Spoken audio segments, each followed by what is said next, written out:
हरे कृष्ण।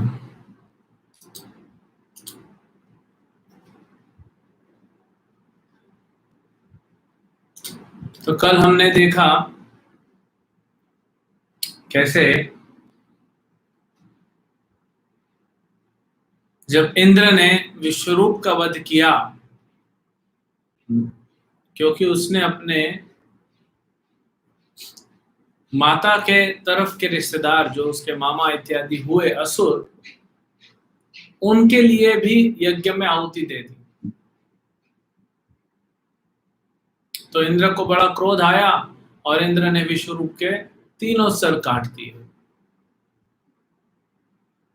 और उसके बाद क्योंकि अपराध हुआ है, ब्रह्म हत्या हुई है, वो गुरु का काम कर रहे थे, गुरु हत्या हुई, तो इसीलिए इंद्र ने इस पाप का फल अपने सर पे लिया और 1 साल उसको भोगा और उसके बाद 4 हिस्सों में बांट दिया। भूमि को, जल को, वृक्षों को और स्त्री को। उनको वरदान भी दिए, क्योंकि उन्होंने उनका पाप लिया तो वरदान भी उनको मिला। उसके बाद इधर त्वष्टा ने अपने पुत्र विश्वरूप के मारे जाने पे इंद्र से जो है बदला लेने का सोचा। तो यज्ञ किया और यज्ञ में मंत्रोच्चारण से एक भयावह असुर उत्पन्न कराया, लेकिन मंत्रोच्चारण में गलती हो गई। इंद्रा शत्रु की जगह इंद्रा शत्रु हो गया। तो जैसे इंद्र का शत्रु उसमें हो गया जो वृत्रासुर का शत्रु इंद्र होगा, तो ऐसा वृत्रासुर का प्राकट्य हुआ। और वृत्रासुर इतने भयावह रूप जिसका हमने वर्णन कर लिया, कल किया था, वो वृत्रासुर आगे बढ़ा और सब देवताओं को जो है उनकी सेना खत्म करने लगा। तो सारे देवता डर गए और भाग के भगवान नारायण की शरण ली। और इंद्र सारे देवताओं के साथ भगवान को प्रार्थना करते हैं, भगवान प्रकट होते हैं, भगवान का गुणगान करते हैं। भगवान का एक नाम है उत्तम श्लोक, तो भगवान का गुणगान उत्तम श्लोकों से किया जाता है। तो भगवान प्रसन्न तो हुए गुणगान से, लेकिन कल हमने जैसे बताया कि शुद्ध भक्त और मिश्रित भक्त, तो देवता जो होते हैं वो मिश्रित भक्त हैं, वो शुद्ध भक्त नहीं है। पहले तो देवता भगवान नहीं है, ये क्लियर कीजिए, वो भक्त है, लेकिन भक्त है इसलिए हमको रिस्पेक्ट देना चाहिए, बट वो शुद्ध भक्त नहीं है। शुद्ध भक्त देवताओं से भी ऊपर होते हैं, क्योंकि वो इस भौतिक काल के अंदर नहीं आते। काल के अंदर में जो भौतिक सृष्टि है उनके नियम लागू नहीं होते शुद्ध भक्तों।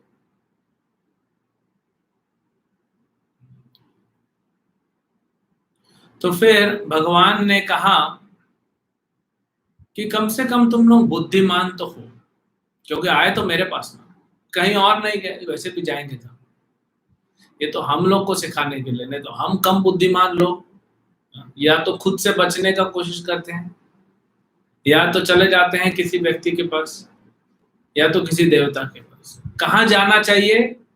भगवान कृष्ण के पास जाना चाहिए, या भगवान कृष्ण के प्रतिनिधि जो हैं, शुद्ध भक्त जो हैं, प्रभुपाद जैसे शुद्ध भक्त हमारे परंपरा में आचार्य, उनके पास प्रार्थना करनी चाहिए। एक्चुअली भगवान फिर बताते हैं कि शुद्ध भक्त तो प्रार्थना भी नहीं करता कभी अपनी रक्षा के लिए। हमने देखा कुंती महारानी ने कभी प्रार्थना नहीं की, पांडवों ने नहीं की कभी प्रार्थना, प्रहलाद महाराज ने नहीं की प्रार्थना, नारद मुनि ने कभी नहीं की। ये सब शुद्ध भक्त हैं कि कभी प्रार्थना नहीं करते कि मुझे बचाओ, ये प्रार्थना करते हैं प्रभु हम आपकी और कैसे सेवा करें, हमारी सेवा में कमी है, हम और सेवा बढ़ाना चाहते हैं। और जो हम जैसे भक्त होते हैं, साधक अभी अभी चालू हुई है, हमने थोड़ा सेवा कर दी, हमको लगता है प्रभु मैंने इतनी सारी सेवा की, अभी कुछ तो दो, थोड़ा जेब वेब ढीला करो प्रभु। तो इसको कहते हैं मिश्र भक्त। कर्म मिश्र भक्त होते हैं, ज्ञान मिश्र भक्त होते हैं, ध्यान मिश्र भक्त होते हैं, फिर मिश्र भक्त हैं।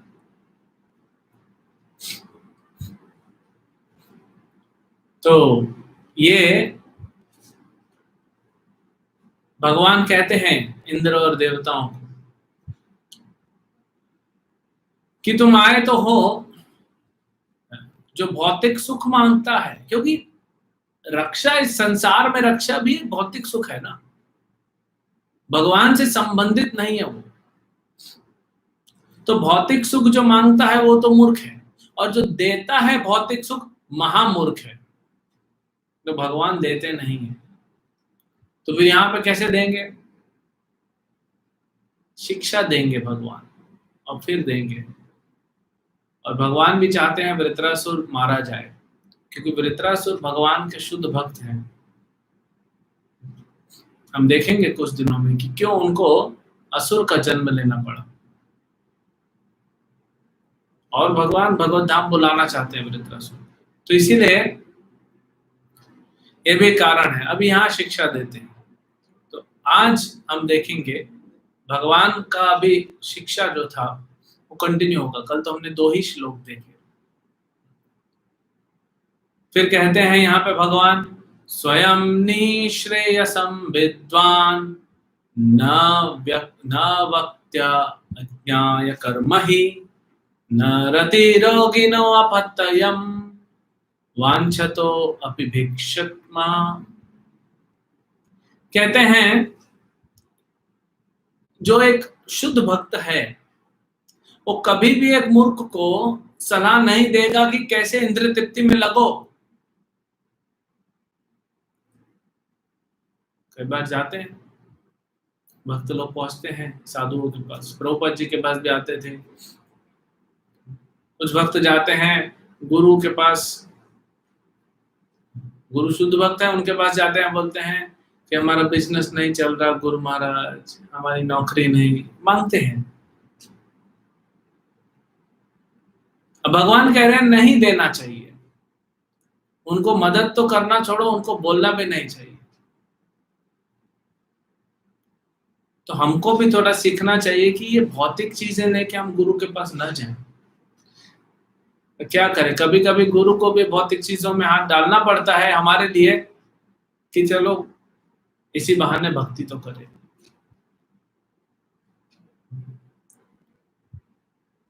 तो भगवान भी देंगे, आए हैं रक्षा मांगने तो देंगे जरूर, लेकिन हाई स्टैंडर्ड सेट कर रहे हैं। तो जब उपदेश देने की बात होती है, जब शास्त्र उपदेश देते हैं, भगवान उपदेश देते हैं, गुरु उपदेश देते हैं, तो हाईएस्ट स्टैंडर्ड बताते हैं कि देखो ये लेवल है, लेकिन क्योंकि तुम इस लेवल पे हो, इतना गैप है, ठीक है तुमको यहां से धीरे धीरे उठाते हैं, और क्या करेंगे। गीता में भी भगवान ने 12वें अध्याय में 5 लेवल का भक्ति बताई है। ये भी भक्ति है, क्योंकि भगवान से कहीं ना कहीं संबंधित है, ठीक है। तो भगवान और भगवान के जो शुद्ध भक्त है वो, लेकिन वो मना करते हैं पहले। ऐसे भक्त कैसे होते हैं? डॉक्टर के जैसे। अगर डॉक्टर है, कोई टाइफाइड का पेशेंट है, हॉस्पिटल में एडमिट है, और वो बोलता है कि मुझे भजिए खाना है, मुझे भेलपूरी सेवपूरी खाना है, वो टाइफाइड बढ़ा देगा। तो डॉक्टर बिल्कुल मना करेगा, भले वो जो पेशेंट है वो खाना चाहे, डॉक्टर मना करेगा, नहीं खाने देगा। भगवान यहाँ पे ये कह रहे हैं।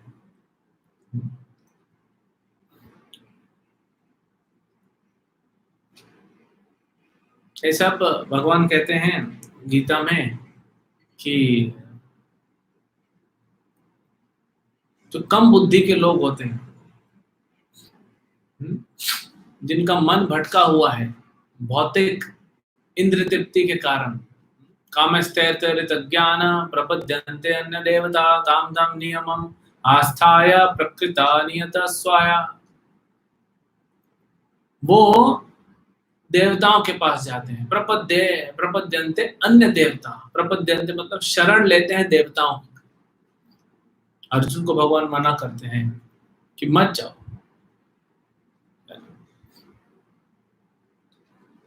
भगवान कहते हैं तेषां सततयुक्तानां भजतं प्रीतिपूर्वकं ददामि बुद्धि योगम तम येन माम उपयन्ति ते। तुम अर्जुन सिर्फ मेरा भजन करो, बाकी मैं सब देख लूंगा। योगक्षेमं महाम्यहम्। तो हमें सिर्फ भगवान के भजन में लगने से भगवान हमारा आध्यात्मिक भौतिक दोनों पोषण कर देते हैं। ये नहीं कि भगवान मना कर रहे हैं नहीं करेंगे, आप भगवान के भजन में लगोगे तो भगवान कुछ नहीं देंगे, नहीं दे ही रहे ना। अरे जो साधु, जो मायावादी ब्रह्मवादी साधु हैं, उनको भगवान खिला ही रहे हैं ना। पोषण तो ऐसे ही कर रहे हैं, जो भक्त नहीं उसका भी पोषण कर रहे हैं। 750 करोड़ जनता है, पॉपुलेशन, ह्यूमन पॉपुलेशन से इस दुनिया का, और पेड़ पौधे पशु पक्षी वो तो अलग हो गया। तो अरबों लोगों को जब भगवान खिला रहे हैं, अपने भक्त को नहीं खिलाएंगे? सोचिए, जब इतने को खिला रहे हैं तो अपने भक्तों को भूखा मारेंगे क्या? एक होटल का मालिक है, 5 स्टार होटल है उसका, उसके घर के बच्चे भूखे मरेंगे? अरे वो सबको खिला रहा है। या फिर जैसे होता है ना, कुछ समाज के लोग होते हैं, अग्रवाल समाज, मारवाड़ी समाज, ये समाज वो समाज, ये लोग खिचड़ी बांटते रहते हैं। तो एक व्यक्ति है जो डेली 10,000 लोगों को खिचड़ी बांटता है, उसके घर में क्या लोग भूखे मरेंगे? ये सोच भी कैसे सकते हैं? तो भगवान करोड़ों अरबों खरबों जीवों को खिला रहे हैं, अनंत जीवों को खिला रहे हैं, उनको रक्षा प्रदान कर रहे हैं, और अपने भक्तों को मार देंगे। तो क्यों जाता है भक्त भौतिक इच्छा से भगवान के पास? जाता है वो अच्छा है, इधर उधर नहीं जाता। लेकिन और हाई स्टैंडर्ड की नहीं जाना चाहिए, क्योंकि भगवान वैसे ही दे देंगे आपको। आप सिर्फ भजन में लगो, बाकी सब भगवान देख लेंगे। लेकिन फिर भी हम क्यों जाते हैं? क्योंकि विश्वास की कमी है। हमें भगवान पे पूर्ण विश्वास नहीं है। जब पूर्ण विश्वास हो जाएगा तो पूर्ण भक्त बन जाएंगे, शुद्ध भक्त। भगवान पे पूर्ण विश्वास नहीं होने की वजह से हमको लगता है कि भगवान हमारी रक्षा करेंगे कि नहीं, भगवान समर्थ है कि नहीं, भगवान को पता है कि नहीं मैं तकलीफ में हूं, बोलते हैं भक्त लोग। भगवान को पता है कि नहीं मैं तकलीफ में हूं। प्रभु जी मेरा तबीयत खराब है, आप भगवान से प्रार्थना कीजिए मैं ठीक हो जाऊं। क्या जरूरत है? क्या जरूरत है प्रार्थना करने की? अरे प्रार्थना करना है तो ये प्रार्थना करो कि भले तबीयत ठीक ना हो या हो, भगवान का नाम जप करता रहो, स्मरण होता रहे, मृत्यु भी हो जाए, अगर भगवान का नाम और स्मरण में मृत्यु हो गया तो भगवत धाम निकल जाएंगे। आपको यहाँ रह के ठीक होना है। यही इंद्र का बुद्धि है। जब हम देखेंगे इंद्र और असुर, वृत्रासुर का युद्ध, वही वृत्रासुर इंद्र को डांटेंगे, लेकिन तुम तो भौतिक संसार में है, ये इंद्र बनना चाहता है, चलो मेरे को मारो, मेरे को भगवत धाम जाने दो, तुम जाओ अपना भौतिक संसार संभालो। तो हम अगर बुखार हो गया, सर्दी हो गया, कोरोना, प्रभु जी मेरे को कोरोना पॉजिटिव निकला है, आप थोड़ा प्रार्थना कर दीजिए मैं ठीक हो जाऊं। क्या होगा? ठीक हो। आप ये क्यों नहीं बोलते हो भक्तों को या भगवान को कि भगवान मेरी चेतना का रक्षा कीजिए, मेरी चेतना भटक रही है, आपके चरणों में टिक नहीं रहे मेरे चेतना, मेरा मन आपके चरणों में टिक नहीं रहा है, कृपया करके वो बता दीजिए, उसमें मेरी रक्षा कीजिए। तो उसमें भगवान को भी आनंद आएगा, भक्तों को, गुरु को भी आनंद आएगा कि वाह क्या मांगा है, ये बुद्धिमान है।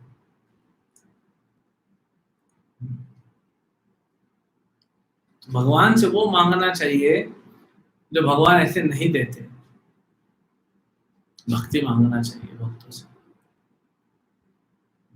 तो कहते हैं भगवान आगे श्लोकों में मघवन यात भद्रम भो दद्यांचम ऋषि सत्तमम विद्याव्रत तपसारम गात्रम याचतमाचिरम।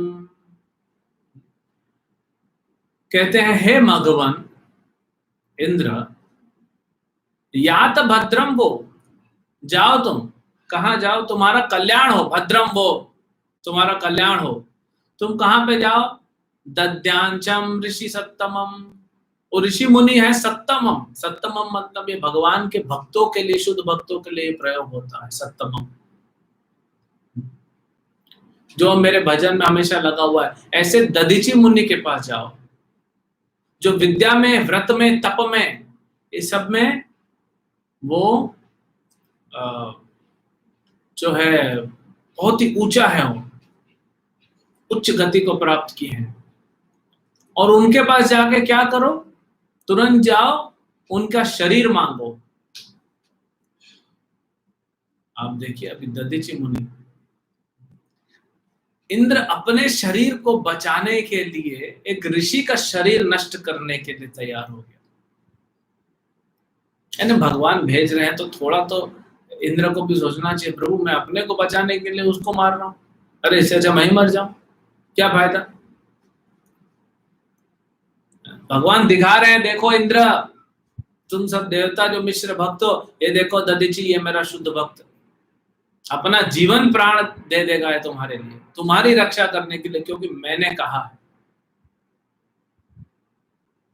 तो इसीलिए हमने आज का ये टॉपिक का नाम दिया detachment for the pleasure of Lord. आप वैराग लीजिए, आप त्याग कीजिए, लेकिन भगवान की प्रसन्नता कीजिए, बाकी कोई फायदा नहीं। हम चर्चा करेंगे इसको। कहते हैं भगवान सवा अधिगतो दद्यनम, अब अश्विभ्याम ब्रह्म निष्कलम यद्वाश्वशिरो नाम तयोर अमृताम व्यदात। कहते हैं कि तुम अश्विनी कुमारों को भेजो, ये जो दो देवता हैं अश्विनी कुमार, दोनों भाई हैं, इनको भेजो दधीची के पास।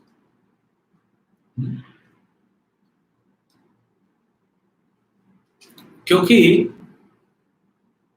अश्विनी कुमारों को ही इन्होंने ये ज्ञान दिया था।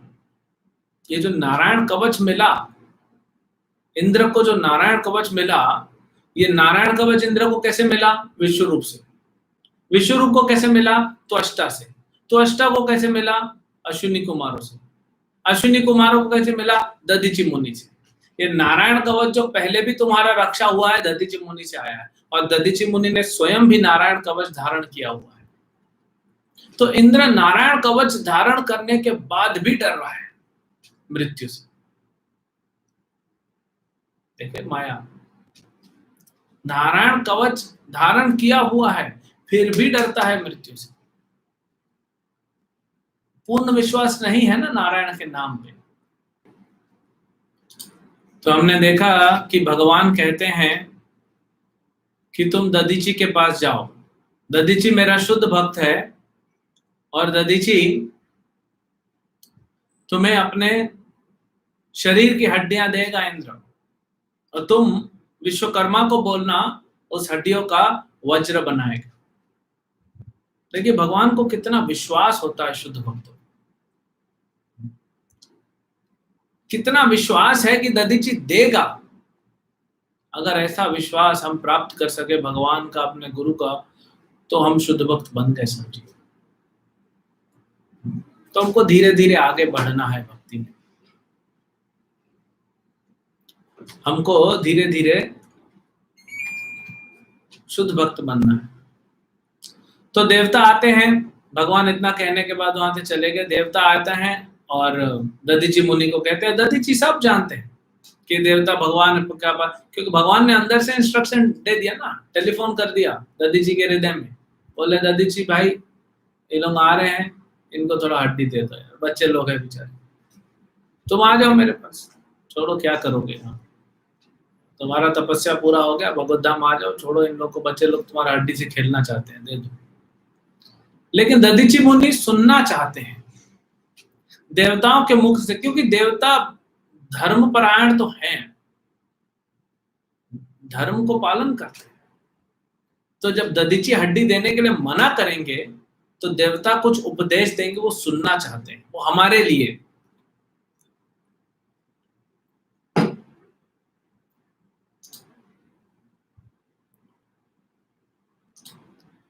तो देवताओं को कहते हैं कि तुमको पता नहीं इंद्र कि कितना शरीर में कष्ट होता है ये प्राण निकलने से, मृत्यु के समय कितना कष्ट होता है, तुमको पता नहीं, फिर भी आ गए मेरे से हड्डी मांगने। कहते हैं कि इस भौतिक संसार में हर जीवात्मा अपने शरीर से आसक्त है, बहुत आसक्त है हम इस शरीर से, छोड़ने नहीं वाले हम, इतना आसान नहीं है, हमको खींच के निकाला जाएगा, निकल निकल निकल निकल, फिर भी हम नहीं नहीं नहीं मुझे वापस जाना है, मुझे वापस छोड़ो, निकाल दिया जाएगा। इसीलिए शरीर को जलाया जाता है, उस आत्मा का आसक्ति खत्म हो जाएगा। जल गया तो फिर तो क्या करेगा। अभी आपका 2000 का नोट है, घर में बच्चा है, बच्चे ने जला दिया मोमबत्ती, अभी नोट जल गया पूरा, तो गुस्सा आएगा, लेकिन अब तो क्या, ठीक है जो हुआ तो हुआ बोलोगे, अभी तो गया तो क्या करेंगे, बच्चे का खून थोड़ी कर देंगे। तो इसीलिए इस शरीर को जीवित रखने के लिए, इस शरीर को स्वस्थ रखने के लिए हर जीवात्मा कितना प्रयास कर रहा है, हम देखते हैं कितना प्रयास कर रहे हैं हम इस शरीर को बचा के रखने के लिए, क्योंकि भोग की वस्तु है और आसक्ति है। तो कौन देगा शरीर तुमको, भले ही भगवान विष्णु ने कहा फिर भी क्यों दूंगा मैं। दधीची मुनि ऐसे कह रहे हैं क्योंकि वो इस उपदेश को सुनना चाहते हैं।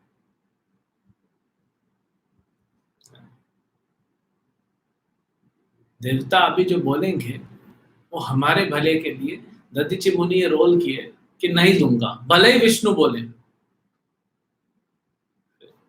देवता लोग भी परेशान हो गए, हमको तो विष्णु ने बोला पूरा गारंटी है, तो शुद्ध भक्त ऐसे बोल सकते हैं, क्योंकि उनका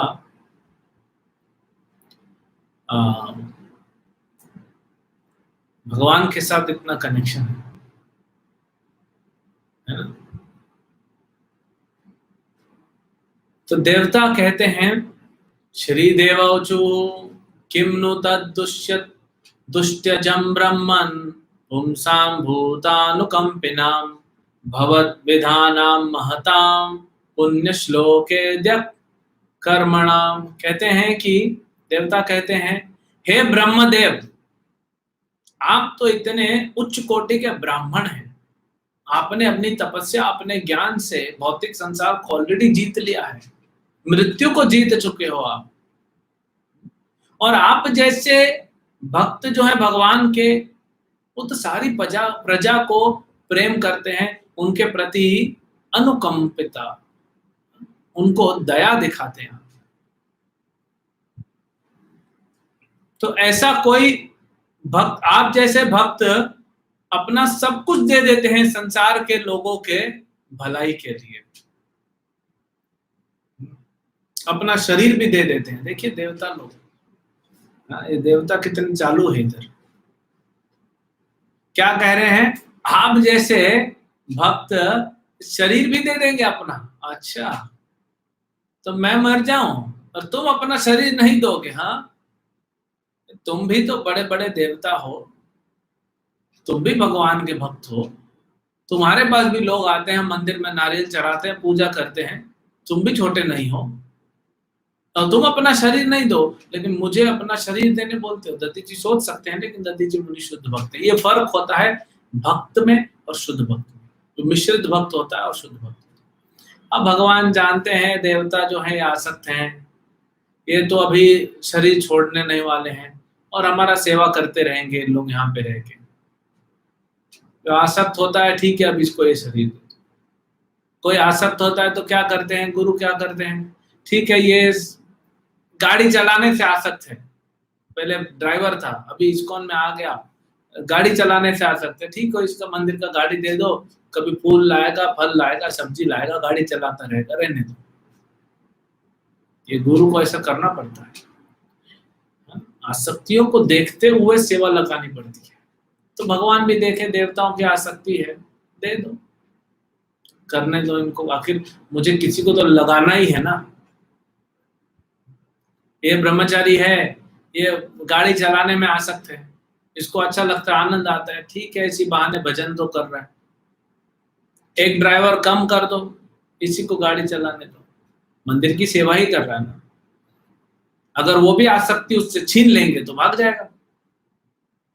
तो कभी कभी इसीलिए जो गुरु होते हैं ना, और जो भगवान होते हैं, जो भगवान के भक्त वैष्णव होते हैं, उनको बहुत सारी चीजें देख के चलना पड़ता है। कई बार हम बोलते हैं नहीं ऐसे क्यों नहीं करते, गुरु महाराज ऐसे क्यों नहीं करते, प्रभुपाद जी ने ऐसे क्यों नहीं किया, भगवान ऐसे क्यों नहीं करते, भगवान ने क्यों सीता का अग्नि परीक्षा किया, भगवान कृष्ण ने ऐसा क्यों किया। भगवान और भगवान के भक्तों को बहुत सारे पैरामीटर सामने रख के डिसीजन लेना पड़ता है, और परफेक्ट डिसीजन लेते हैं, क्योंकि भगवान परफेक्ट है, भगवान के भक्त भी परफेक्ट है। हम जितने शुद्ध होते जाएंगे, भगवान पे निर्भर रहेंगे, हमारा डिसीजन उतना ही परफेक्ट होगा। तो करना पड़ता है ऐसा। फिर कहते हैं देवता, नूनम स्वार्थ परो लोको न वेद पर संकटम यदि वेद न याचेता नेति नाहा यदीश्वर। कहते हैं कि वो लोग जो बहुत ही स्वार्थी होते हैं, वो दूसरों से मांगते हैं, नहीं जानते दूसरों के दुख को। जैसे आप गाड़ी में जा रहे हैं, कोई भिखारी आ जाता है आपसे मांगने के लिए, लेकिन अगर वो भिखारी को बेचारे को पता नहीं है कि आप खुद कर्जे में हैं और आधे घंटे में आपका घर नीलाम होने वाला है, अगर भिखारी को पता पड़ जाए कि आधे घंटे में बेचारे का घर नीलाम होने वाला है, वो क्या मांगेगा आपसे? नहीं मांगेगा, उल्टा 2-4-5 रुपए दे देगा। और जो गाड़ी में बैठा हुआ है, बहुत पैसा है, उसने गरीबी देखी नहीं है, अब ये गरीब लोग आए हैं भीख मांगने आपके पास, तो उनकी जब उनके दुख को आप समझोगे तो आप उनको मना नहीं करोगे। आप जितना एक समय में खा जाते होगे खाना, उतना ये बेचारों का एक हफ्ते में चल जाता है। तो आप इनको दोगे, तब आप 5 रुपए 10 रुपए नहीं होता कि 100 रुपए दे दो।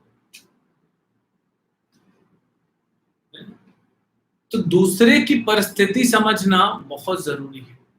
2 लोग हैं, एक मांगने वाला, एक देने वाला। देने वाला दाता, मांगने वाला मंगैया। तो ये दोनों एक दूसरे की परिस्थिति को अगर समझेंगे तो कब मांगना है वो समझ जाएगा, और कब देना ये भी समझ जाएगा।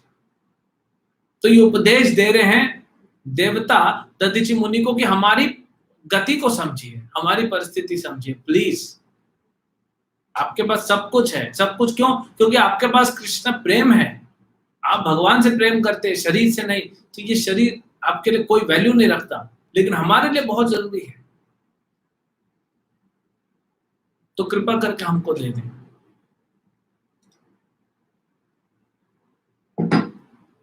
बहुत सुंदर उपदेश। अब हम इस श्लोक में प्रभुपाद जी तात्पर्य में लिखते हैं, सन्निमिते वरम त्यागो विनाशे नियते सती। चाणक्य पंडित कहते हैं ये, सन्निमिते वरम त्यागो विनाशे नियते सती। ये संसार में सब कुछ खत्म होने वाला है। सही बात है, इतना तो आप जानते हैं। बुद्धू तो है नहीं, आप नहीं जानते। आपका शरीर, आपका परिवार, आपका पैसा, आपकी संपत्ति, आपका घर, आपके खेत खलियान, आपकी गाड़ियां, ये सब नष्ट होने वाला है, गारंटीड। ठीक। तो चाणक्य पंडित कहते हैं, अरे भाई जो नष्ट होने वाला है उसको नष्ट होने से पहले उपयोग कर लो ना, कहीं अच्छी जगह पे इन्वेस्ट कर दो। मान लीजिए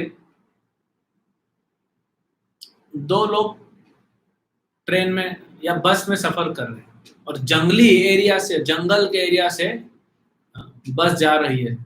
डाकू लोग कहाँ मिलते हैं आजकल? तो डाकू लोग सब शहरों में मिलते हैं। मान लीजिए चंबल घाटियों से बस निकल रही है। अब सब डाकू ऑर्गेनाइज्ड हो गए हैं, पढ़े लिखे एमबीए वाले भी डाकू है सब, है ना। हैकिंग करेंगे या फिर अभी क्या कहेंगे, छोड़ दो। पैसा लूटने वाले बहुत जगह बैठे हुए हैं, लीगल तरीके से पैसा भी लूटा जा रहा है। आजकल डकैत लोग लाइसेंस लेके घूमते हैं कि हमारा डकैती जो है वो एक लीगल प्रोफेशन है। एनीवेज, आप जा रहे हैं बस में और आपके साथ एक मित्र बैठा हुआ है, ठीक है। आपने अपने मित्र से 1 लाख रुपया लिया, अब आपको उसको देना है। वो मांग रहा है, बोलते बाद में दूंगा। आपके पास है पैसा लेकिन बाद में दूंगा। बस में चल रहे हैं तो आपके बैग में 1 लाख रुपए है, अगर आप दे देंगे तो आपका कर्जा माफ, लेकिन आप नहीं दे रहे हैं। और रात को चंबल की घाटियों में डकैतों ने घेर लिया आपको, तो आपसे पैसा लूट लिया, पूरी बस को लूटा तो आपका भी लूटा। तो ज्यादा दुख होगा ना, अरे मैं तो मूर्ख हूं, अगर मैं 1 लाख उसको दे देता तो मेरा कर्जा तो निकल जाता, उसका 1 लाख चोरी हो जाता और वो खुश हो गया कि चलो मेरा कर्जा है, अभी 1 लाख के बाद में देगा, इसका लूटा है। तो ऐसे हम मूर्ख हैं। ये जब खत्म होने वाला है तो उसको कहीं उपयोग कर लो। चाणक्य पंडित कहते हैं कैसे उपयोग करेंगे। अगर आपके पास शरीर है तो शरीर भगवान की सेवा में लगाओ, क्योंकि देवताओं की सेवा में लगा के कोई फायदा नहीं है। आप देख रहे हैं देवताओं की गति, और वो शरीर को इस संसार की सेवा में लगा कोई फायदा नहीं है। क्या फायदा मिलता है? तो अगर विरक्ति लेनी है, वैराग लेना है, त्याग करना है तो भगवान के लिए करो, नहीं तो मत करो। और हिंदी में कहावत है, मुझे एग्जैक्ट याद नहीं है, कि कोई स्त्री है तो बच्चा जने, पैदा करे बच्चा तो कैसा करे, या तो महान भक्त पैदा करे या तो शूरवीर पैदा करे, नहीं तो ना करे, क्योंकि अपना शरीर खराब कर रही है ना वो। एक स्त्री को अपना शरीर खराब करना पड़ता है, इतना खून देना पड़ता है एक बच्चे को पैदा करने। या तो उसको महान भक्त बनाइए या तो शूरवीर बनाइए, योद्धा बने और धर्म का युद्ध लड़े, नहीं तो गधे घोड़े तो ऐसे ही पैदा हो रहे, क्या फायदा। हिंदी में कहते हैं कुछ, नहीं तो क्यों पैदा कर रहे हो, इससे अच्छा मत पैदा करो। तो जो भी करना है भगवान के लिए करो, बाकी कोई भी चीज परमानेंट नहीं है, सब नुकसान देने वाला। तो आपका शरीर है, आपका परिवार है, आपका घर, आपका गाड़ी, आपका संपत्ति, आपके खेत, कैसे कम से कम थोड़ा तो भगवान में लगाओ। आप अपने लिए भी रखो, हम मना नहीं कर रहे कि सब कुछ दे दो, लेकिन भगवान के लिए तो दो दान, या भगवान की सेवा में लगाओ। जरूरी नहीं है कि आपको दान देना, आप भगवान की सेवा में लगाओ। घर में आप भगवान का विग्रह स्थापित कीजिए, भगवान की सेवा में अपना शरीर लगाइए, घर में रोज भगवान को अभिषेक कराइए। अभी तो छुट्टियां हैं, आपके घर में विग्रह है तो भगवान का अभिषेक कराइए, भगवान को अच्छे अच्छे वस्त्र पहनाइए, भगवान को अच्छा भोग बना खिलाइए, परिवार के साथ बैठ के भगवान के सामने कीर्तन कीजिए, भागवत पढ़िए भगवान के सामने, ये तो भगवान की सेवा हो गई। जरूरी थोड़ी हर चीज दान देना, नहीं, आप घर में भगवान की सेवा करो, तब तो काम आएगा। देखिए दधीची मुनि ने अपना जीवन तक दे दिया दान में, उसको क्या मिला?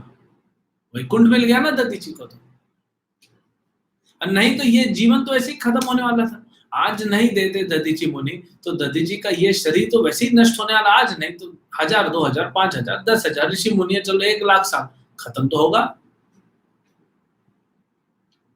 खत्म तो होगा ना। ये भौतिक संसार में कोई जीवित नहीं रह सकता, ब्रह्मा भी क्यों ना हो, सबका मृत्यु होना है यहाँ पे। तो मृत्यु होने से पहले चाणक्य पंडित कहते हैं क्यों नहीं तुम लगा लेते अपने सारे जितने भी तुम्हारे शरीर है, बुद्धि है, मन है, तुम्हारे स्किल्स हैं, टैलेंट है, पैसा है, परिवार है, क्यों नहीं सबको भगवान में लगाते हो? ये बुद्धिमानी का इन्वेस्टमेंट करो। अगले जन्म में अगर भगवत धाम नहीं भी गए, अगले जन्म में यहाँ जन्म हो जाएगा पृथ्वी पे, और तुमको भक्ति आगे करने का मौका मिलेगा, और कितनी फैसिलिटी भगवान देंगे आप सोच भी नहीं सकते। अगर शुद्ध ब्राह्मण को 1 रुपया दान देते हो तो अगले जन्म में 1 लाख रुपए होके मिलता है, समझे? तो यहाँ पे कह रहे हैं देना है तो भगवान के लिए दो, न जरूरी नहीं है गरीबों में कंबल बांटना। कौन गरीब है? वो भक्त है क्या?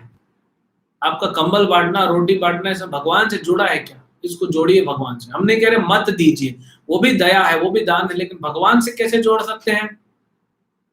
ठंडी आ गई तो बॉम्बे में ठंडी नहीं आती, आप दिल्ली में है, ठंडी आ गई, आपका इच्छा है चलो हम कंबल बांट, ठीक है बांटिए, बुलाइए। आप कितना कंबल बांटना चाहते हैं? 1000 कंबल, ठीक है, बुलाइए 1000 लोगों को, साधुओं को बुलाइए, मंदिर से कीर्तन कराइए, प्रवचन कराइए, कंबल के साथ थोड़ा प्रसाद खिलाइए, हो सके तो गीता भी बांट दीजिए। तो आपने क्या किया? उनको कंबल भौतिक चीज देने के साथ साथ आध्यात्मिक भी दिया। जैसे भगवान विष्णु ने क्या किया? अब देवताओं की रक्षा तो करनी है, क्या करेंगे? आए तो हमारी शरण में, वापस तो भेज नहीं सकते, इंसल्ट हो जाएगा भगवान का। लेकिन इनको कुछ ऐसा उपदेश दे के भेजा जाए, तो भगवान ने भी उपदेश दिया, दधीची से भी उपदेश दिलवाया। दधीची का जो ये उदाहरण है कि दधीची अपना मृत्यु स्वीकार कर रहे हैं, अपना शरीर दे रहे हैं, तो देवताओं को सोचा तो होगा, हम अपना को जीवित रखने के लिए दधीची को मार दिया, तो कुछ तो सोचेंगे। तो कभी किसी को भौतिक देना भी पड़े ना, तो आध्यात्मिक साथ में चिपका के दीजिए, सैंडविच बनाइए, ये आध्यात्मिक और बीच भौतिक दीजिए। अभी अगर ऐसा करना पड़े, बच्चे को स्कूल भेजना पड़ रहा है, कुछ तो मिल नहीं रहा, असुर बनेगा जाके।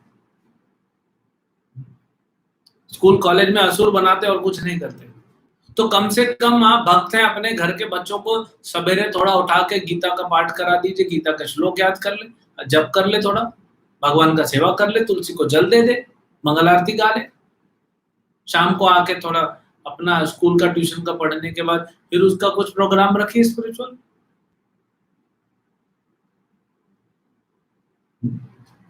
बेस्ट तो है कि होम स्टडी कराइए, असुर बनने से अच्छा है, लेकिन नहीं कर सकते क्योंकि हमारी आसक्ति है, हमारा बच्चा स्कूल में जाना चाहिए, बड़ा स्कूल में जाना चाहिए, लोगों से घुले मिले। अरे जो उसके कर्म में है वही मिलेगा उसको, चाहे बाहर जाए चाहे ना जाए। अमेरिका में हमारे एक भक्त हैं, इंडियन ही है, जयपुर का फैमिली है, उनके 2 पुत्र, उन्होंने घर अमेरिका में ही सेटल हो गए थे, तो घर में ही उनको पढ़ाया। 22 साल की उम्र में उनका बेटा ने पीएचडी किया अमेरिका से, 22 साल की उम्र में। डॉक्टर रवि गुप्ता आप ढूंढ सकते हैं, राधिका रमन प्रभु, और उनका भाई गोपाल हरि प्रभु, दोनों प्रोफेसर हैं, गीता भागवत का प्रचार करते हैं कॉलेजेस में। 22 साल की उम्र में आपका लड़का इंजीनियरिंग नहीं करता है, यहाँ पे वो पीएचडी करके बैठे।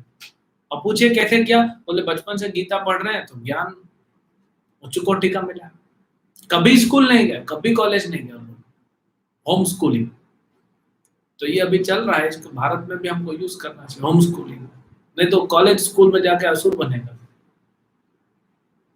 और अगर भेजना भी पड़ रहा है, जा भी रहे हैं, अभी तो इंडिया में होम स्कूलिंग बहुत अच्छे से आगे आ रहा है, चलो जा भी रहे हैं तो कम से कम मॉर्निंग और इवनिंग आप इनको आध्यात्मिक ज्ञान दीजिए, अध्यात्म में रखिए, तो कम से कम आपका बच्चा देवता तो बने, भगवान का भक्त तो बने। जो असुर प्रवृत्ति का होगा ना, अपने माँ बाप को भी नहीं पूछेगा, वो हो रहा है, हम देख रहे हैं, बच्चों को स्कूल भेजा, कॉलेज भेजा, उनका शादी कराया, वो जॉब करके असुरी प्रवृत्ति है, माँ बाप को भी छोड़ के निकल गए, हो रहा है संसार में। आप ज्यादा जानते हैं, आप लोग रह रहे हैं वहां पे।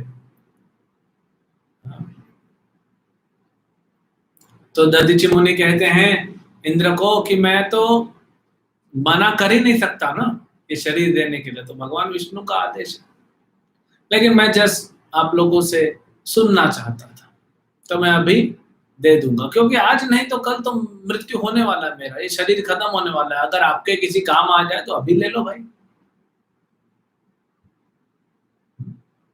अभी ले लीजिए। फिर कहते हैं दधीची मुनि बहुत सुंदर, अब यहाँ पे हम दया की बात दिखाते हैं। साधु कैसे होना चाहिए। यो अध्रुवेण आत्मना नाथ न धर्मम न यश पुमान येहेत भूत दयया ससोच्च स्थावरेरपि। कहते हैं कि हे देवताओं, जिसके हृदय में दया नहीं है मनुष्य के लिए, स्पेशली मनुष्य की बात कर रहे हैं, ये आप जितने देखिए मनुष्य इस संसार में बेचारे दुखी हैं।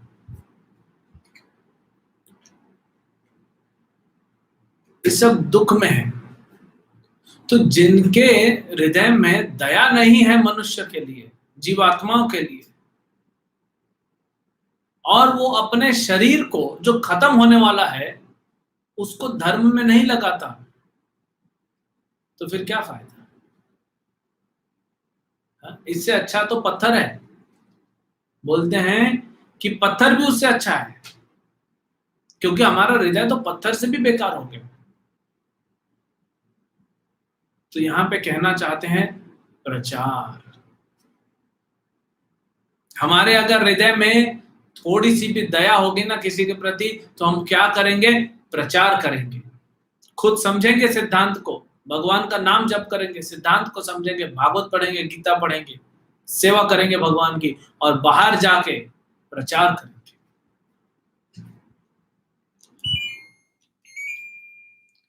बाहर जाके हम प्रचार करेंगे। तो प्रचार ही सबसे बड़ी दया है, उससे बड़ी दया कोई नहीं।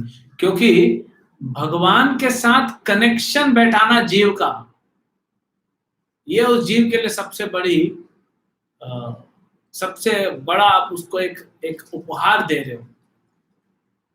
बाकी सब मिल जाएगा उसको, नहीं मिलेंगे तो कृष्ण। तो आप कृष्ण देने का काम करो। यही वैष्णव पर दुख दुखी होते हैं, यही गुरु का कार्य है। और चैतन्य महाप्रभु क्या कहे?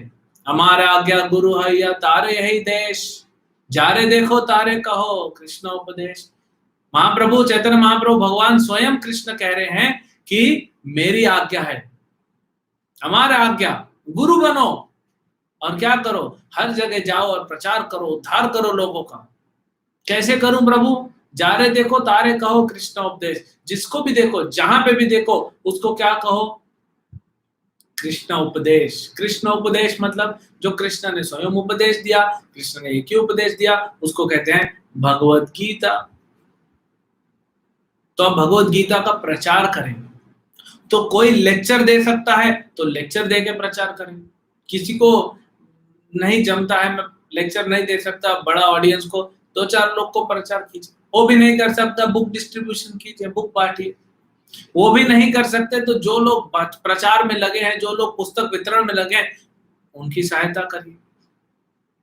तन से, धन से और मन से कुछ तो करिए। चलो प्रभु जी, आप बुक बेचने जा रहे हो ना, बुक पुस्तक वितरण करने जा रहे हो, मैं आपके लिए ये बॉक्सेस लेके चलता हूँ, मैं इतना कर सकता हूँ, वो भी अच्छा है। प्रभु जी आप लेक्चर देने जा रहे हो, मैं माइक स्टैंड और साउंड सिस्टम उठा कर ले चलता हूँ, अरेंजमेंट कर देता हूँ, दरी बिछा देता हूँ, आसन लगा देता हूँ, वो भी प्रचार है। किसी के पास समय नहीं है तो ठीक है, वो धन दे दे। प्रभु जी हमारी तरफ से 10,000 गीता बंटवा दीजिए, लोग पढ़ेंगे, उद्धार हो जाएगा। अरे फल आपको मिलेगा उसका। 10,000 में से एक भी भक्त बन गया तो आपका उद्धार हो जाएगा पूरा। लेकिन सबसे अच्छा तो क्या है कि जिसको मिलो आपको स्पेसिफिकली कहे। अरे कोई बड़ा प्रवचन देने से हिचकिचाता है, डरता है, ठीक है, थोड़ा नर्वस होता है, किसी एक व्यक्ति को सामने बैठा कर तो बता सकते हैं कृष्ण के बारे में, इतना तो कर सकते हैं। जब भगवान ने किया तो हम क्यों नहीं करेंगे? सारे आचार्यों का नाम ले, जीसस क्राइस्ट क्यों फेमस है, मोहम्मद पैगंबर क्यों फेमस है? ये लोगों ने प्रचार किया। हमारे पूरे वैष्णव आचार्य सब प्रचार के कारण, शंकराचार्य, मध्वाचार्य, लोग क्यों फेमस है? भगवान बुद्ध क्यों फेमस है? ये प्रचार किए इन लोगों, धर्म का प्रचार किया। तो प्रचारक सबसे ज्यादा उसका फेम होता है। हमको फेमस होने के लिए प्रचार नहीं करना चाहिए, लेकिन प्रचारक कृष्ण को प्रिय होते हैं। भागवतम के 11वें स्कंद में ये श्लोक आता है, त्यक्त्वा सुदुस्तज्य सुरेप्सित राज्य लक्ष्मीण धर्मिष्ठ आर्यवचसा यद अगाधरण्यम मया माया मृगम दैत्य ईप्सितम अंधवाद वंदे महापुरुषे ते चरणारविंदम। कहते हैं कि त्यक्त्वा, आपने छोड़ दिया, क्या छोड़ दिया? राज्य लक्ष्मी, आपने राज्य लक्ष्मी को छोड़ दिया। क्यों छोड़ा? धर्मिष्ठ आर्य वचसा यद अगाध अरण्यम, और सब छोड़ के जंगल में चले गए। क्यों? माया मृगम, ये जो माया मृग के पीछे, माया मृग मतलब जो है नहीं, उसके पीछे जो भाग रहे हैं ना मनुष्य, उनको पकड़ने के। भौतिक वासनाओं से ग्रस्त जीव जंतु, स्पेशली मनुष्य कहाँ भाग रहे हैं? भौतिक चीजों के पीछे। तो इसके पीछे भागना पड़ता है भगवान को, उसको पकड़ के लाने के लिए। तो ये जो श्लोक है तीनों पे लगता है। भगवान राम ने छोड़ा राज्य लक्ष्मी, राज्य छोड़ दिया, वनवास चले गए, जंगल में चले गए, वो भी आया। माया मृगम, जो माया मृग के पीछे लगे पड़े हैं। अब माया मृग के पीछे तो ऐसे तो माया मृग बन के आया था, लेकिन माया मृग के पीछे कौन लगा था? रावण। माया मृग के पीछे कौन लगा? रावण लगा था। भौतिक आसक्ति के पीछे, स्त्री आसक्ति, धन आसक्ति के पीछे लगा था। उसको पकड़ के लाने के लिए, उद्धार करने के लिए भगवान पीछे पीछे गए। इसीलिए है प्रभु वंदे महापुरुष ते चरणारविंद। अब ये श्लोक कृष्ण पे भी लगता है। कृष्ण ने भी जो है, ऐसे तो कृष्ण ने अरण्य छोड़ा, वृंदावन छोड़ा, लेकिन वृंदावन सबसे उच्च कोटि का धाम है। लक्ष्मी जी को छोड़ दिया, श्रीमती राधा रानी को, सब कुछ छोड़ के कहां गए? प्रचार करने, गीता का ज्ञान हमको देने के लिए, क्योंकि हम माया मृग के पीछे पड़े हैं। और ये श्लोक चैतन्य महाप्रभु पे भी लागू होता है। 24 साल की उम्र में अपनी विधवा मां को छोड़ दिए। भगवान है, कृष्ण है, वो तो यशोदा है, यशोदा को छोड़ दिए। कृष्ण अवतार में भी छोड़े।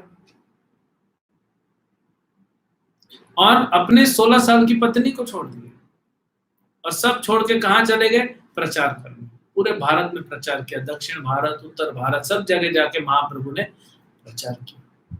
क्यों? हमारा उद्धार हो सके। तो भगवान अपने उदाहरण से स्थापित किए धर्म को, और हमसे भी वही आशा करते हैं। एटलीस्ट हर कोई नहीं निकलेगा, लेकिन जो उच्च कोटि के वैष्णव होंगे वो निकलेंगे सब छोड़ के प्रचार करने के लिए। श्रीनिवास आचार्य 6 गोस्वामियों के बारे में लिखते हैं, त्यक्त्वा तूर्णमशेष मंडलपति श्रेणीं सदा तुच्छवत् भूत्वा दीन गणेश कौ करुणया कौपि न कंठाश्रितौ।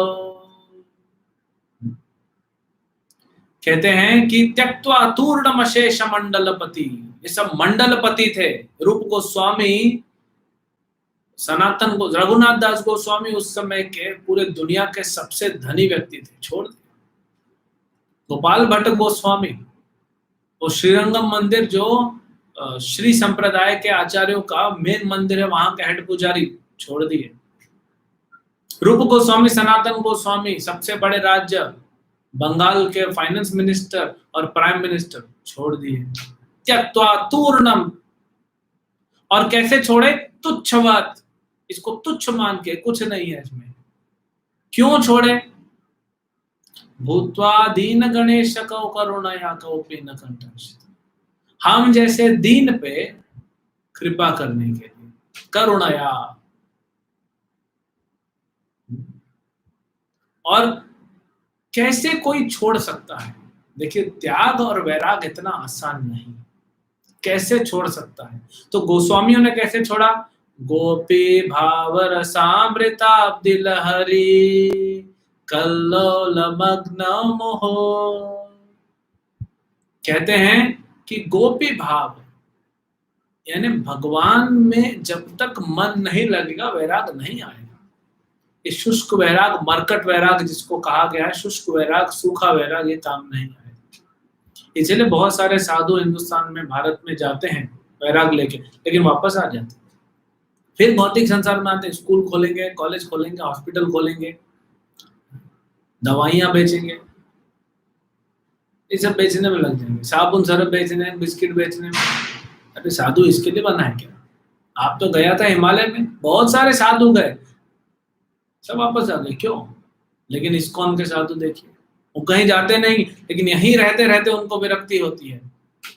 क्यों? क्योंकि गोपी भाव रसामृताब्धि लहरी, जीवों पे दया करने के लिए, प्रचार करने के लिए संसार में घूमते रहते हैं, जो माया मृग के पीछे जा रहे हैं उनको पकड़ के लाने के लिए। और जब तक वही भक्त विरक्त हो सकता है जिसमें भगवान के प्रति प्रेम जागृत हो रहा हो। जितना प्रेम जागृत होगा उतना विरक्ति आएगी। जितना आपका पेट भरता रहेगा उतना खाना कम लोगे आप। आपको भूख लगी, आपके सामने सब रखा हुआ है, सुंदर सुंदर पकवान रखे हुए हैं, वहां प्रसाद खाते जा रहे हो, खाते जा रहे हो। जैसे जैसे पेट भरता जाएगा आपका स्पीड कम होता जाएगा, क्वांटिटी कम, धीरे धीरे धीरे धीरे पूरा पेट भर जाएगा, आप छोड़ दोगे। तो जैसे जैसे हृदय में कृष्ण प्रेम उठेगा उठेगा उठेगा, जितना भजन करेंगे कृष्ण प्रेम बढ़ेगा बढ़ेगा बढ़ेगा, ये संसार का मोह माया आपसे छूट जाएगा। इस संसार को क्यों पकड़ के रखा है हमने? आसक्ति तब तक है जब तक कृष्ण नहीं है। कृष्ण आएंगे आसक्ति चली जाएगी। आसक्ति को निकालने का कोशिश मत कीजिए, निकलेंगे नहीं, शुष्क वैराग होगा। शुष्क वैराग कैसा होता है? चाणक्य पंडित कहते हैं 3 जगह पे वैराग आता है लोगों को। भागवतम सुनने, अभी जैसे आप सुन रहे हो तो आपको एकदम वैराग आएगा, ये बिल्कुल सही है, लेकिन जैसे ही क्लास खत्म होगी लग जाएंगे फिर संसार में। और हॉस्पिटल में अभी आप देखेंगे कोरोना का पेशेंट, कुछ वीडियो घूम रहा है, सांस नहीं ले पा रहा है, सांस तड़प तड़प के मृत्यु हो गई, आपको लगेगा जीवन है ऐसे नष्ट हो जाएगा। प्रभु की सेवा में लगाना चाहिए, आधा घंटे के बाद वापस नॉर्मल हो जाएंगे। और शमशान में जाएंगे, किसी को मृत शरीर को जलते हुए देखेंगे तो फिर वैराग उत्पन्न होगा, लेकिन फिर वापस आएंगे, नहा लेंगे, खत्म। तो इसको मरकट वैराग कहते हैं। असली वैराग तब होगा जब भजन करेंगे, जब आप हरे कृष्ण कृष्ण कृष्ण हरे हरे, हरे राम राम राम हरे हरे, हरे कृष्ण महामंत्र का जप करेंगे निरंतर, भगवान को भोग लगा के प्रसाद खाएंगे, भगवान का सेवा करेंगे, भगवान के भक्तों का सेवा करेंगे। लोग बोलते हैं भगवान कहाँ है, भगवान क्या है? अरे रामायण में भगवान अपनी लीलाओं में रामचंद्र कहते हैं कि जब भगवान आपकी सेवा से प्रसन्न हो जाएंगे उसके बाद आपको वैष्णव की सेवा मिलेगी। तो साधुओं की कमी थोड़ी है, ऐसे ऐसे प्रामाणिक साधु भरे पड़े हैं इस्कॉन में, सेवा तो करो। भगवान की सेवा, भगवान जब प्रसन्न हो जाएंगे उसके बाद साधु की सेवा का मौका मिलता है। आसान नहीं है, तो सेवा का मौका मिल रहा है, साधुओं की सेवा करो, भजन करो, जप करो,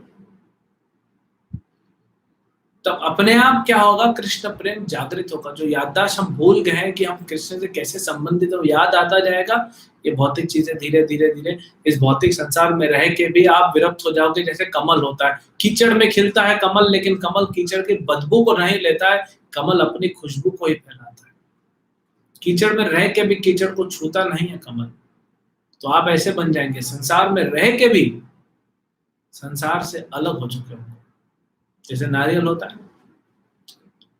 जो नारियल की कच्चा होता है, गीला होता है, वो तो चिपका रहता है, लेकिन जो नारियल सूख जाता है उसको रख दो थोड़ी देर, कुछ दिन में सूख जाता है, वो बचता है, बजा के देखो, वो अलग हो चुका है नारियल ही, लेकिन अलग हो चुका है।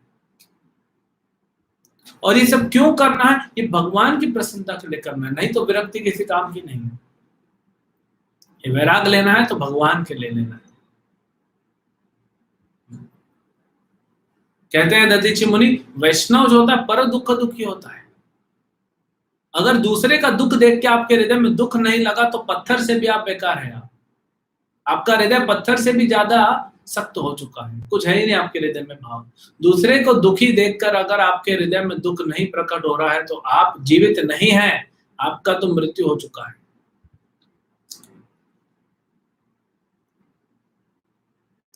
इसीलिए दूसरे का किसी भी प्रकार का दुख हो उसको हमको दुख होना चाहिए, आना चाहिए। भले कोई व्यक्ति भक्ति नहीं, सबसे बड़ा दुख क्या है, अरे जीवात्मा बेचारा भक्ति नहीं कर रहा है, इस संसार में भटक रहा है, जन्म मृत्यु जरा व्याधि बीमारी में, बुखार में, गरीबी में, कोई अमीरी में, सब भटक रहे हैं संसार में। इनको देख के वैष्णव को दुख लगता है, ये असली दुख है। आपके हृदय में दुख आना मतलब आपका हृदय जो है वो सॉफ्ट हो चुका है, अब भगवान वहां पे आने वाले हैं, समझ लीजिए। अगर दूसरों को देख के आपका हृदय में दुख नहीं हो रहा है, दूसरों के दुख को देख के, मतलब आपका हृदय बहुत सख्त है, भगवान अभी आएंगे नहीं, क्योंकि भगवान नर्म जगह पे, सॉफ्ट जगह पे ही आते हैं।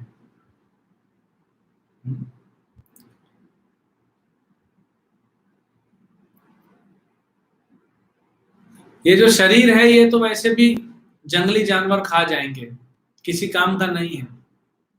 अभी दधीचि मुनि खुद भी कहते हैं, खुद भी उपदेश देते हैं कि शरीर तो वैसे ही जंगली जानवर खा जाएंगे, जंगल में रह रहे हैं ना दधीचि मुनि, बोले मृत्यु हो जाएगी, जानवर आके, भेड़िए आके खा जाएंगे इसको, किसका भला होगा, किसी का भी नहीं होगा।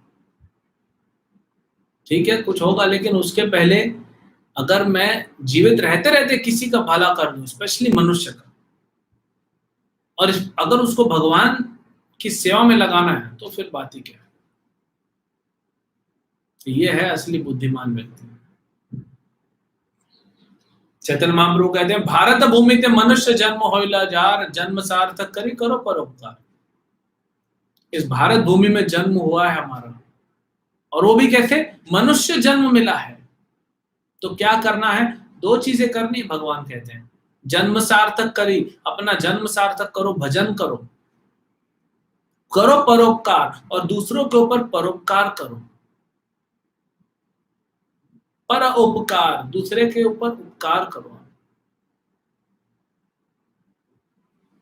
अगर वो नहीं कर रहे हैं तो हमारा जन्म जो है वो विफल हो गया, भारत भूमि में जन्म मिला वो खत्म हो गया, कोई फायदा नहीं। देवता भी भारत भूमि में कलयुग में जन्म लेने के लिए तरसते हैं, भागवत में लिखा हुआ है, देवता भगवान से प्रार्थना करते हैं प्रभु हमको भी मनुष्य जन्म में भारत भूमि में जन्म दो।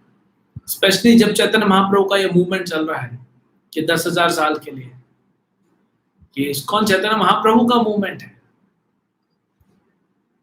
क्योंकि यहाँ पे जल्दी भक्ति मिलती है और बहुत प्रचार करने को मौका मिलता है। प्रभुपाद जी के एक भक्त हैं, उनका नाम है भवानंद प्रभु। तो जब प्रभुपाद ने उनको दीक्षा दिया तो सब भक्त चिढ़ाने लगे, अरे तुम्हारा नाम भवानंद है, भवानंद, भव मतलब है भव सागर, भौतिक संसार, इसमें क्या आनंद रखा हुआ है, कुछ आनंद नहीं है। प्रभुपाद जी अपने पूरे लेक्चर में बोलते हैं, शास्त्र बोलते हैं भव सागर पे कोई भी आनंद नहीं है, और तुम्हारा नाम भवानंद है।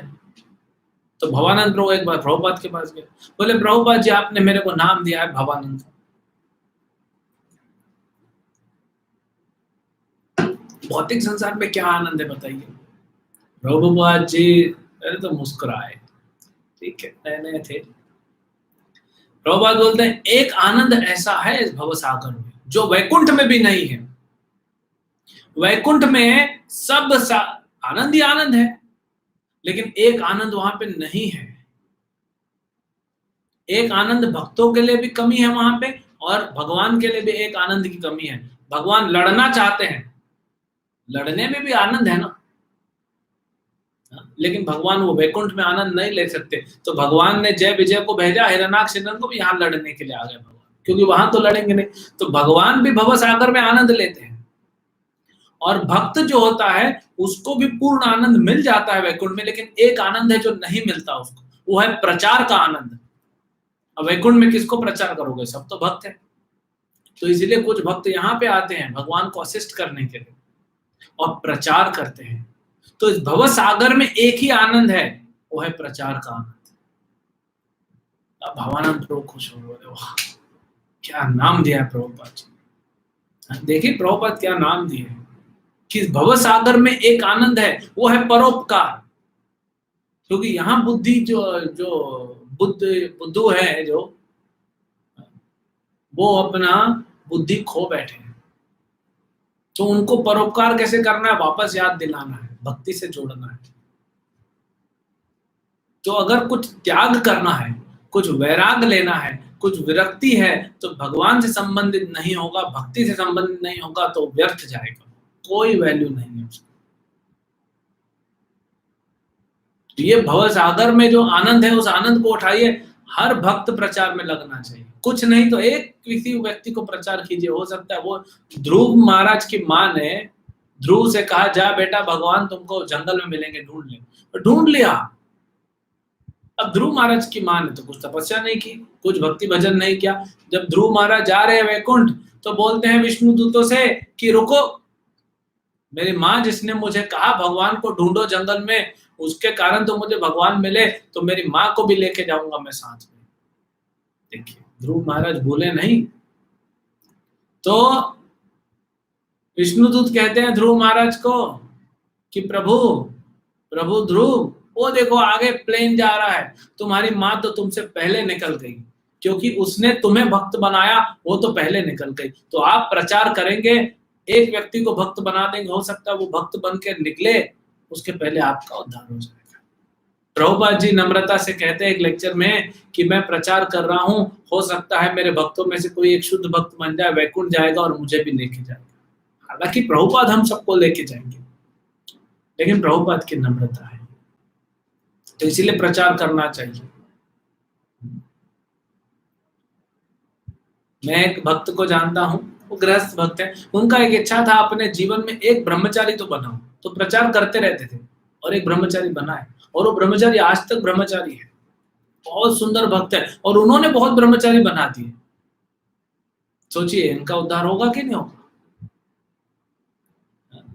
किसी को भक्त बनाया उन्होंने 30 साल पहले, 30 साल से व्यक्ति भक्ति कर रहा है और उन्होंने प्रचार किया, तो सारा फल इनको तो मिलेगा ही ना, जिसने प्रचार किया, तो जरूर प्रचार मिलेगा। फिर कहते हैं सुखदेव गोस्वामी कहते हैं दधीची मुनि ने अपना भगवान पे ध्यान लगाया, भगवान पे के चरणों पे स्मरण किया और शरीर त्याग दिया।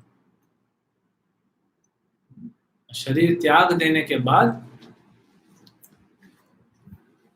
उनको पता भी नहीं पड़ा, समाधि में जब ऐसे महान भक्त जाते हैं तो उनको पता भी नहीं पड़ता कि शरीर कब छोड़ दिया, निकल जाते हैं। भगवान कहते हैं ना गीता में, अंत काले च मामेव स्मरण मुक्त्वा कलेवरम यह प्रत्याति समद्भावम याति नास्ति अत्र संशय। अगर कोई शरीर छोड़ते वक्त, मृत्यु के वक्त अगर मुझे याद करता है, सिर्फ मुझे, माम एव, सिर्फ मुझे और किसी को नहीं, ऐसा नहीं कि भगवान को भी याद किया, अपने घर वालों को भी याद किया, अरे मेरा क्रेडिट कार्ड पेमेंट देना बाकी है, वो गाड़ी का इंस्टॉलमेंट बाकी है, पैसा तिजोरी में रखा है, बेटे को दे देता हूँ, इंस्टॉलमेंट भर देगा, नहीं तो फिर फाइन लग जाएगा, ये सब नहीं। अंत काले च माम एव, सिर्फ मुझे याद जो करेगा वो स्मरण मुक्त्वा कलेवरम, तुरंत मुक्त हो जाएगा, भगवत धाम निकल जाएगा। और भगवान अर्जुन से कहते हैं ना ऐसा योगी बनो, अर्जुन बोलता है कैसे, बेस्ट योगी क्या है, भगवान बताइए बेस्ट योगी जो होता है, योगा में सबसे बेस्ट योगा जो है या योगी जो है वो कैसे होता है। योगी नाम अपि सर्वेषां मद्गतेरंतरात्मना श्रद्धावान भजते यो माम स मे युक्त तमो मतः। ऐसा योगी बनो अर्जुन, मद्गतेरंतरात्मना, जो हमेशा अपने अंदर में, अपने अंतर मन में मुझे सोचता रहता है, मुझे स्थापित किए मेरे वो भजन में लगा रहता है, श्रद्धा से भजन करता है, ऐसा भक्त बनो, ऐसा योगी बनो। और फिर इंद्र ने दधीची का शरीर को लेके उसमें से हड्डी निकाली और दे दी विश्वकर्मा को। विश्वकर्मा ने उस हड्डियों को लेके एक वज्र बनाया, और वज्र लेके इंद्र सोचे भगवान ने तो वरदान दिया, और भगवान ने बोला है वज्र से, देखिए यहाँ पे भी डाउट हुआ, तो दधीची मुनि वाला काम तो हो गया, अभी वृत्रासुर को मारना है, तो वृत्रासुर को मारने के लिए वज्र मिल गया, अभी एकदम कॉन्फिडेंट हो गए, सब देवता जाने लगे और बड़ा भयावह युद्ध हुआ। ये युद्ध कब हुआ? ये युद्ध हुआ था त्रेता के शुरुआत में, सतयुग के अंत में और त्रेता के शुरुआत में ये युद्ध हुआ, भयावह युद्ध हुआ था। सारे देवता आ गए और देखे तो सारे असुर घबरा गए, इतना पावर से कैसे आए लोग। तो वृत्रासुर था, बोले चलो सब नाम दिया है इनका, असुरों के जो सेना नायक थे, जो असली योद्धा थे, नमुचि, सांबर, अनबर, द्विमूर्धा, ऋषभ, असुर, हयाग्रीव, शंकुशिरा, विप्रचिति, ये सब अलग अलग असुरों के नाम हैं। शास्त्र में असुरों का भी नाम आया है क्योंकि ये भी योद्धा हैं बड़े। तो अब युद्ध चालू हुआ, सारे राक्षस आने लगे और इतना तीर, इतने बाण छोड़े कि सारे देवताओं को उन्होंने घेर लिया। लेकिन देवताओं के पास कॉन्फिडेंस आ चुका था, देखिए युद्ध के लिए आपको अस्त्र भी चाहिए, अस्त्र शस्त्र तो चाहिए, लेकिन कॉन्फिडेंस चाहिए, कॉन्फिडेंस नहीं तो नहीं हो पाएगा। अर्जुन के पास अस्त्र शस्त्र था, कॉन्फिडेंस खो गया था। कॉन्फिडेंस कैसे आया? भगवत गीता सुनने से। तो भगवत गीता पढ़ने से व्यक्ति को कॉन्फिडेंस आता है करने का, धर्मनिष्ठ होने का, उसको इंटरनल एक कॉन्फिडेंस आता है। तो फिर अपने कॉन्फिडेंस से सबको भगा दिए और राक्षसों को मारना चालू किया। ऐसा मारे, लेफ्ट राइट सेंटर मारना चालू किए। आधे से ज्यादा राक्षस मर गए, जो बचे थे बोले अरे बाप रे, लोग क्या हो गया, कहां से शक्ति लाए इन लोग, कुछ तो स्पेशल पावर है। सब भागने लगे, सब भागने लगे। तो वृत्रासुर गाली देता है, वृत्रासुर बोलता है अरे तुम सब नपुंसक हो, युद्ध भूमि में कोई भागता है क्या? दो तरह का मृत्यु सबसे बेस्ट होता है, एक तो भगवान का भक्त बन के, योगी बन के शरीर छोड़ो, नहीं तो युद्ध भूमि में आओ, ये धर्म युद्ध है, क्योंकि दोनों में भला होगा। बाकी तो सब पशु जैसे मृत्यु होती है। तो उनको बुला रहे थे लेकिन आ नहीं रहे थे, और देवता फिर भी बाण छोड़े जा रहे हैं, असुर भागे जा रहे हैं, फिर भी देवता देखिए पीछे से बाण छोड़ रहे हैं, तो देवताओं को भी डांटते हैं। यानी वृत्रासुर भगवान का जो भक्त होता है ना, वो लीडर होता है।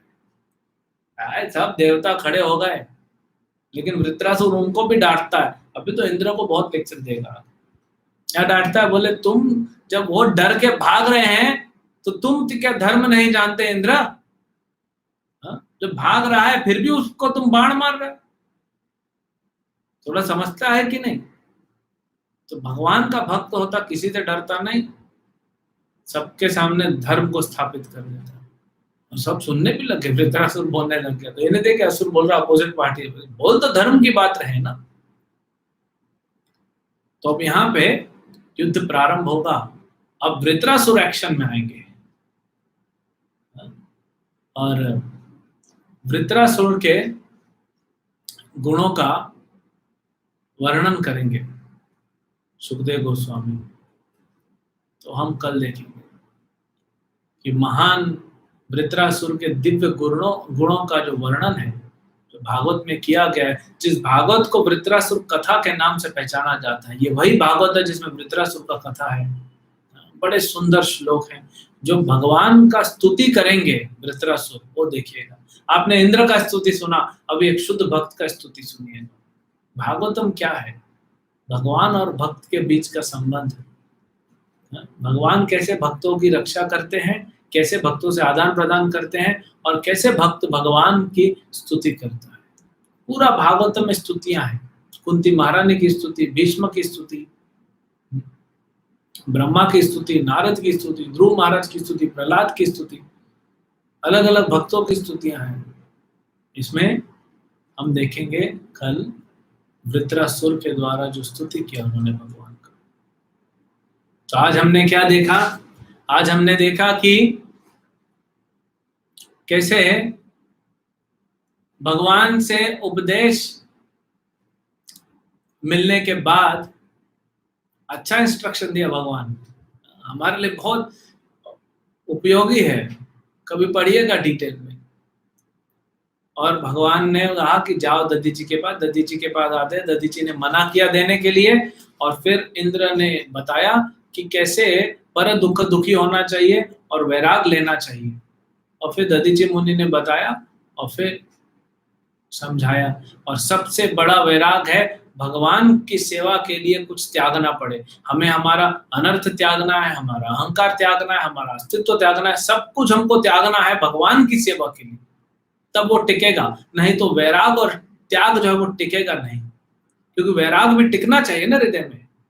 हम क्या होता है, थोड़ा वैराग ले लेते हैं, जैसे बताया मरकट वैराग, शमशान भूमि में जाएंगे, देखेंगे मरते हुए मृतक शरीर को जलते हुए, आप बोलेंगे वो ऐसा शरीर हो जाएगा, थोड़ी देर आधे एक घंटे के लिए आप डिप्रेशन में जाते हो। वैराग नहीं है, वो डिप्रेशन है, वो टिकेगा नहीं। वैराग कब टिकेगा, जब भगवान से संबंधित होगा, भगवान का भजन से जो वैराग उत्पन्न होगा वो टिकेगा। तो ऐसे वैरागी बनिए और प्रचार कीजिए, आप भी आनंद में रहेंगे और भवानंद फैलाएंगे संसार में, आपको आनंद मिलेगा प्रचार में, और दूसरों का भी उद्धार करेंगे, उससे भगवान को भी आनंद मिलेगा कि ये देखो ये प्रचार कर रहा है, ये मेरे जो बच्चे हैं, मेरे अंश हैं, उनको मेरे पास ला रहा है। बहुत प्रसन्न होते हैं भगवान। सबसे ज्यादा प्रसन्न होते हैं किनसे, जो प्रचार करता है। गीता में स्वयं भगवान कहते हैं, जो प्रचार करके जीवों को वापस लाता है भगवान, उनसे सबसे ज्यादा प्रसन्न होते हैं। तो इसीलिए प्रचारक बनिए।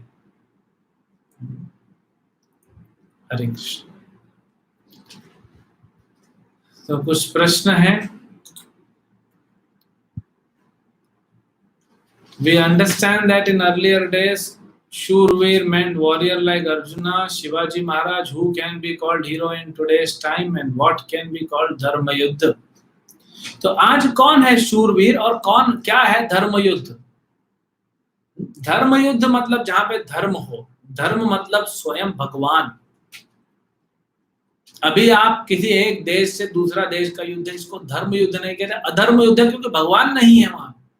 कोई भी धर्म का पालन कर रहा है? नहीं कर रहा। रात को मार देते हैं, न्यूक्लियर वेपन छोड़ देते हैं, स्त्रियों को, बच्चों को, बूढ़ों को किसी। अरे युद्ध भूमि में तैयार किया जाता है। जब पांडवों और कौरवों का युद्ध हुआ तो कुरुक्षेत्र साफ सफाई करा के तैयार किया गया कि कोई और व्यक्ति नहीं मृत्यु होना चाहिए। तो अभी सब अधर्म है, लेकिन अभी एक धर्म युद्ध बाकी है जहां भगवान है। सोचिए कौन सा धर्म युद्ध है? भगवान के भक्त जब निकलते हैं ये मायाबद्ध जीवों की रक्षा करने के लिए और माया से लड़ते हैं, ये है धर्म युद्ध। और जो लड़ता है वही शूरवीर है। तो आज का शूरवीर भगवान का भक्त है, वैष्णव है। तो योगी भी वही है, शूरवीर भी वही है। और माया के चंगुल से, माया पिशाचिनी, भक्तिविनोद ठाकुर कहते हैं कि माया जो है वो उसने फंसा के रखा है जीवों को, उसके चंगुल से निकालना। कैसे हम देखते हैं ना मूवीज में, हीरो जाता है और हीरोइन को निकाल के लाता है, अपने माँ बाप को, अपने छोटे भाई को निकाल के लाता है, और विलेन का बड़ा इधर उधर तामझाम होता है, वहां से निकाल के लाता है, सब तहस नहस कर देता है। तो प्रभुपाद जी कहते हैं प्रचारक है जो, वो माया से युद्ध करेगा। और माया से युद्ध करेगा प्रचारक, तो प्रचारक भी घायल जरूर होगा, लेकिन उसकी रक्षा भगवान करेंगे। और अगर प्रचारक की मृत्यु हो गई तो ये वही गति मिलेगी जो युद्ध भूमि में मृत्यु भी मिलती है भगवान के सामने। क्योंकि ये साधारण धर्म युद्ध नहीं है, ये वो धर्म युद्ध है जहां पे भगवान स्वयं है, कृष्ण महामंत्र के रूप में खड़े हैं। अगर भक्त की मृत्यु भी हो गई प्रचार करते करते, भगवत धाम निकल जाएगा। तो आज का शूरवीर प्रचारक है,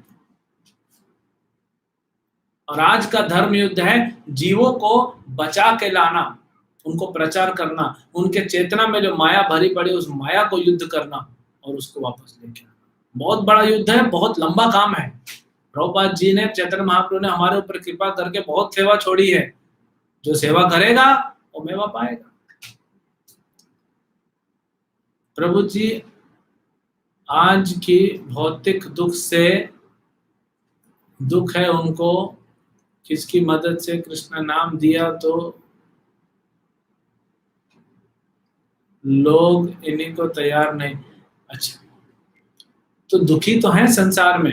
ये प्रश्न है कि लोग दुखी हैं लेकिन उनको कृष्ण नाम देने बोलो फिर भी नहीं उठाते, जप नहीं करते। तो यही तो है, क्योंकि उनको माया ने पकड़ के रखा है। तो आपको शास्त्र के बल से, देखिए कुछ बल होने, आपके पास अस्त्र होना चाहिए, शस्त्र होना चाहिए। और आपके अस्त्र शस्त्र क्या है? आप युद्ध करने जा रहे हैं, एक बद्ध जीव को माया से निकाल रहे हैं बाहर।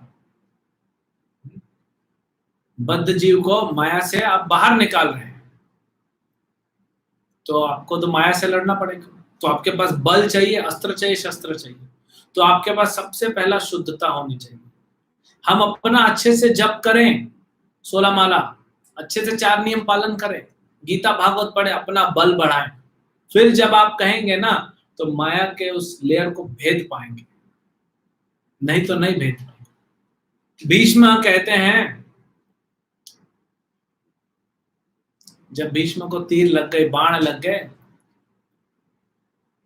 तो भीष्म कहते हैं कृष्ण को, द्रोणाचार्य को कहते हैं कि द्रोणाचार्य, कि देखिए आचार्य, ये जो तीर मुझे छू के निकल गए ना, जो मेरे शरीर को भेद नहीं पाए, ये तो शिखंडी के बाण है, इनमें दम नहीं।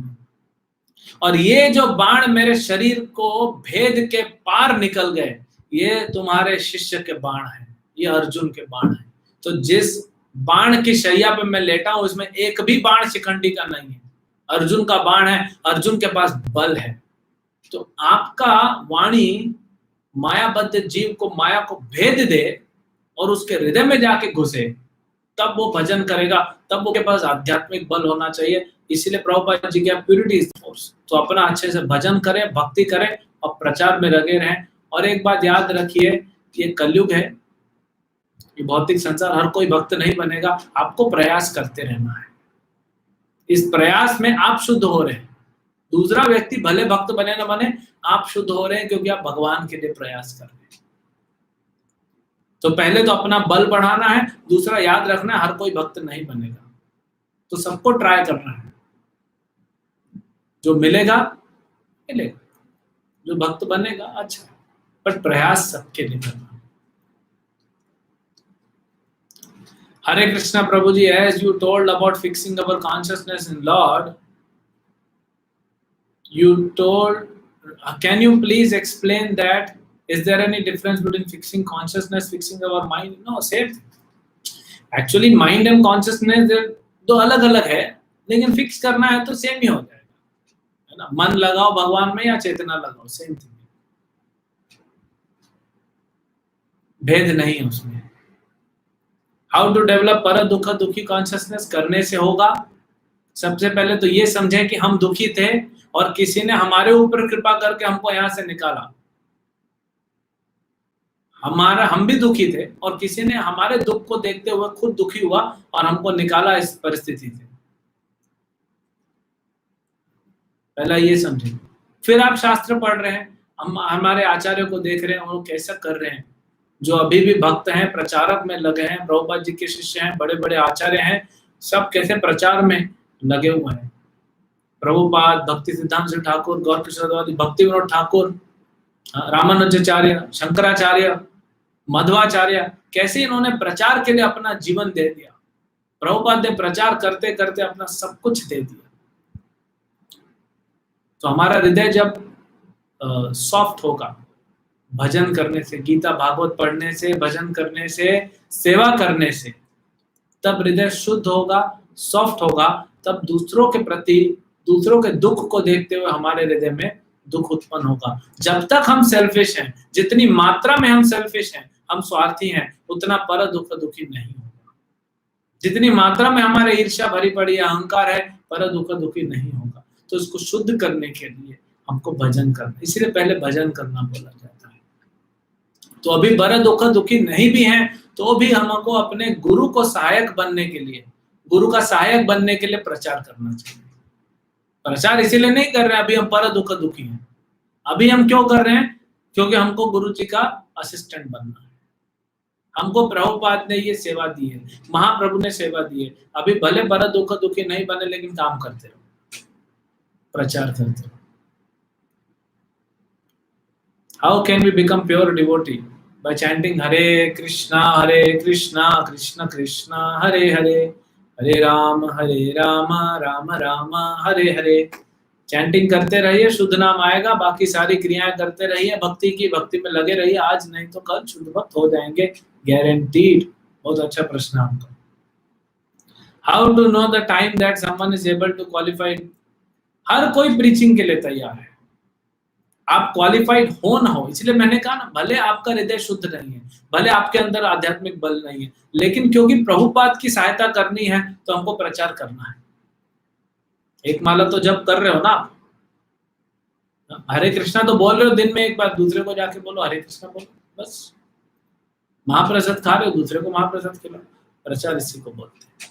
अभी हम सहायक बन रहे हैं, असिस्टेंट है हम लोग। जैसे डॉक्टर ट्रेंड होता है, अप्रेंटिस होता है, ये ट्रेनिंग पीरियड में हम लोग। तो क्वालिफाइड है नहीं है वो छोड़ दीजिए, हम सब नॉन क्वालिफाइड है, फिर भी प्रचार में लगो, प्रचार करते करते क्वालिफिकेशन बने। प्रभुपाद जी के पास एक भक्त आया, बोले प्रभुपाद मैं शुद्ध भक्त बनना चाहता हूँ आपके जैसे, उसके बाद प्रचार करूंगा। प्रभुपाद बोले तुम्हारा भाव अच्छा है, लेकिन प्रचार करना चालू करो, प्रचार करते करते शुद्ध भक्त बनो। क्यों वेट कर रहे हो कि शुद्ध भक्त बनूंगा फिर प्रचार करूंगा? प्रचार करते करते शुद्ध भक्त बन सकते हो, क्या दिक्कत है? अभी क्वालिफाइड नहीं है फिर भी प्रचार करो। भक्ति सिद्धांत जी कहते थे अपने भक्तों से, आप क्वालिफाइड नहीं है मुझे पता है, फिर भी जाओ प्रचार करो। तो प्रचार अनक्वालिफाइड लोग भी कर सकते हैं, हम लोग कर ही रहे हैं, हम सब अनक्वालिफाइड है, हम कौन से क्वालिफाइड है? लगे पड़े हैं सेवा में। प्रभुपाद जी का कृपा होगा, प्रभुपाद जी प्रसन्न हो जाएंगे, चलो बेचारा तोतली भाषा में कुछ तो बोल रहा है, कुछ तो करने का प्रयास कर रहा है, कृपा करेंगे प्रभुपाद, तब हम प्रचारक बनेंगे, लेकिन तब तक प्रचार तो करना ही है। What is the process to become pure devotee? मैंने बता दिया, हरे कृष्णा जप कीजिए। हरे कृष्ण। श्रील प्रभुपाद की जय।